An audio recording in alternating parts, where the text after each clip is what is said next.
Dizendo isso, vereadora, nós temos outros cenários no resto do Brasil. Porto Alegre, eu acho que faltou um pouco de molho e acho que vai faltar gasolina. Em Natal e Fortaleza, eu acho que se ganhou vitamina e acho que vai dar certo. Então eu gostaria de começar por esses 3 eixos numa análise da senhora a respeito das candidaturas aí de Maria do Rosário, Natália Bonavides e Evandro Leitão. Bom, eu precisei me dedicar muito aqui no meu pós-eleição, assim, passou o dia 7 de outubro, eu já estava de pé, assim, madrugando, trabalhando para resolver a crise duríssima deixada aqui pelo prefeito de Goiânia. Então, eu me dediquei menos à análise profunda dessas cidades, embora eu tenha acompanhado. O que eu vejo daqui, como uma espectadora distante? A Natália, para mim, é a grande revelação das eleições municipais no Brasil. Assim, é um negócio inacreditável o que a Natália fez. Assim, ela era dada assim, é uma derrota considerada certa ali em Natal, né? E ela conseguiu mexer com elementos de pertencimento. Eu acho isso muito incrível, de pertencimento, porque embora o Nordeste seja um estado identificado sempre mais com a esquerda, seja o estado de uma região, e o estado do Rio Grande do Norte tem uma governadora e tudo mais, a gente ainda tem o elemento de etário e de gênero pesando muito nas decisões no Nordeste. Então, quando você pega uma deputada federal jovem como a Natália, e ela consegue entender, e isso para mim isso é a análise de semiótica do negócio, entendeu? Isso me pega como alguém que consome a política para além de ser alguém que vive a política. E ela conseguiu entender isso e trazer para si esses elementos, mostrando, sem esconder o PT, ela não escondeu o PT, mas ela disse, o PT é o partido pelo qual eu disputo a eleição. Eu sou maior do que isso, não é que eu seja maior do que o PT, é porque isso não é o único elemento que precisa ser lido aqui. Eu não tenho vergonha do meu partido, eu tenho orgulho do meu partido, mas a gente tem outros elementos que precisam ser trazidos para análise. Então, ela deu uma bugada na forma de construir a leitura.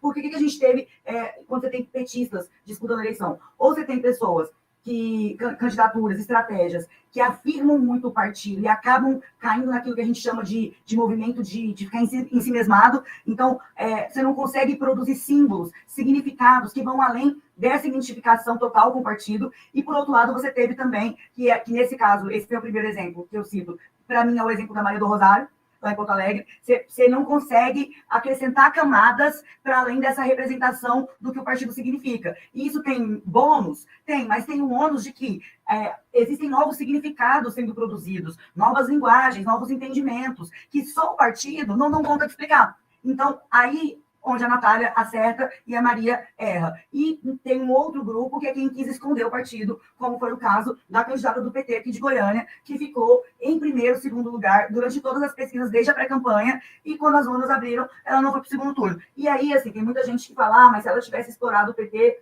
ela teria mais dificuldade ainda. Não tinha. Por quê? Porque toda a rejeição dela já era pelo fato de que ela era petista, mas ela não falava o nome do Lula na campanha. Ela falava, vou fazer parcerias com o governo federal, usava uma blusinha roxa. E aí tem uma análise interna nossa aqui, que eu, do PSDB, convictamente do PSDB, postei mais foto com o Lula durante o período eleitoral do que a prefeita do PT, tá ligado? Então, assim, isso é uma coisa que, para mim, são os dois erros que aí eu estou pegando aqui a pergunta de vocês, que são duas candidaturas do PT, para fazer essa análise. Então, você teve gente que foi só PT, teve gente que negou o PT, e você teve a Natália, que deu uma bagunçada nisso, assumiu o partido, mas leu a sociedade com as suas novidades, com a sua complexidade, com as novas linguagens, e conseguiu botar tudo isso no mesmo pacote e entregar essa surpresa maravilhosa para a gente, para mim, a maior revelação da esquerda no Brasil hoje, Natália Bonavides. Muito bom, muito bom. Em compensação, né, Ava, tem o Lúdio, né, em Cuiabá, que representa o Partido dos Trabalhadores na inversão que a gente falou, com um conservadorismo gritante, apoiado pelos senhores feudais do agronegócio, inclusive com o grande rei do agro lá, o Elosmar Maggi, né, e numa grita de pautas hiperconservadoras, né, falando inclusive em doutrinação de gênero, né. Então, quer dizer, esse degradê da política é curioso também, né? Pô, o cara é PT, apoiado pelo agro, tem grande chance de vencer falando em ideologia de gênero, um discurso que eu imaginava na boca de um cara do PL, mas não um cara do PT, por exemplo. Né? Assim, o Lúdio, ele está disputando eleição, ele está disputando civilização, porque seria ingênuo da nossa parte entender que essa disputa do Lúdio é só eleitoral. explicando, pô, isso aqui vai ser civilizado ou não? Porque o adversário dele é um troglodita completo, assim, e aí aconteceu um negócio interessante, eu não sei se vocês acompanharam isso, o ministro Padilha me ligou e me pediu para entrar na campanha do Lúdio, agora na reta final. E aí eu pensando, gente, eu lembrava daquele vídeo que eu mesma viralizei falando, nossa, cara, cidade cheia de problema, um vereador de Goiânia querendo falar de guerra no Oriente Médio. Eu me senti o alvo do meu próprio vídeo, tá ligado? Eu falei assim, meu Vai Deus, lá, Ava, vereadora nacional.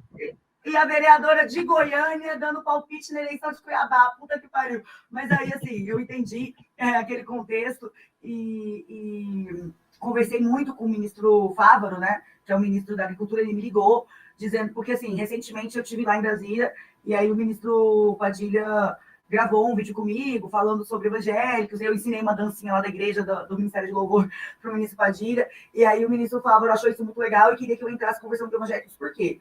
Porque a coisa lá na eleição de Cuiabá chegou no ponto de que boa parte das peças de reta final das últimas 2 semanas eram dizendo se o Lúcio era cristão ou não. Chegou nesse lugar, sabe? Então você não... Olha isso, gente. Isso é também um debate que a gente precisa trazer, né? A eleição em Cuiabá, ela virou assim, o Lúdio não é cristão. E aí eu tive que gravar... Aí eu conversei com o Padilha, conversei com o Fábio, conversei com a equipe do Lúdio, gravei um vídeo. Falei, gente, primeiro, o Abílio, por acaso, morreu na cruz por mim, para dizer se eu sou cristão ou não? Foi o sangue dele que derramou no Calvário? Não foi o sangue dele que derramou no Calvário. O Evangelho de Cristo e toda a teologia não nos confere, nem a mim, nem ao Abílio, nem a ninguém, um cristômetro para dizer, pô, você é mais cristão do que eu, a gente não pode fazer isso. Pelo contrário, a Bíblia nos proíbe de fazer isso. A gente não pode dizer quem é salvo ou não, mas a gente pode dizer quem dá bom testemunho da fé. E a Bíblia diz, né? Pelo fruto conhecereis a árvore. E aí eu fui trazer os frutos do Abílio para a questão. Por quê? O que diz o Sermão da Montanha? Bem-aventurados os pacificadores, porque serão chamados filhos de Deus. Quais são as notícias sobre o Abílio? Só treta, só confusão, só contenda. Como é que pode alguém que nunca ouvido nenhuma articulação de pacificação, pelo contrário, só causando discórdia, confusão, cisania, bagunça, com o dinheiro do contribuinte? Com o dinheiro do contribuinte. Então, não pode ser chamado filho de Deus, porque o Sermão da Montanha diz outra coisa, bem-aventurados os pacificadores. E aí eu comecei a trazer esses elementos para dizer, o Abílio não só não pode dizer se o Lúcio é cristão ou não, como ele não tem elementos para pautar a cristandade com base na sua própria conduta, como terceiro, por último e mais importante. Isso não é importante para uma eleição. O que é importante para uma eleição é o que as pessoas fazem pela cidade. E quais são as emendas parlamentares que o Abílio destinou para a cidade dele, para Cuiabá? Quais são as construções políticas, factuais do Abílio para solucionar os problemas de Cuiabá? Não tem, é poeira, é só bagunça, é só zona, entendeu? Então eu gravei esse vídeo para o Lúdio. Mas por que eu estou dizendo isso? Porque eu liguei para vários pastores lá de Cuiabá para entender o que estava rolando. Tenho vários amigos que são pastores em Cuiabá. E a boa parte dos pastores que eu liguei ficaram neutros na eleição, porque eles estavam se sentindo, eles tinham a tendência de caminhar com o Lúdio, mas estavam se sentindo pressionados pelos fiéis a votar no Abílio. Ou seja, nós temos aqui um outro problema que está rolando, que é os pastores que alimentaram o bolsonarismo perderam o controle sobre suas ovelhas, porque elas ficaram tão bolsonarizadas que agora os pastores estão tendo dificuldade de voltar a um ponto de sensatez. Isso aconteceu aqui em Goiás também. E eu tive o prazer, a honra, o privilégio de jogar na cara de todos os meus pastores, porque todos eles agora estão apoiaram o bolsonarismo a vida inteira e agora estão apoiando os candidatos de direita contra os de extrema direita. E eu virei para eles esses dias lá na igreja e falei, nossa, mas quem diria em que todos vocês estariam do meu lado enfrentando o bolsonarismo? Eu que fui aqui chamada de filha de Satanás, de não sei das coisas, não pelos pastores, mas por ovelhas da igreja. Quem diria que vocês me dariam razão? Agora, eu quero saber se as ovelhas de vocês vão dar razão para vocês. Vocês vão dar conta de botar as ovelhas de volta no aprisco? Eles ficaram assim, ó, com a cara rachada, igual aquele áudio do meio dele, você tá com a cara magoada. Por quê?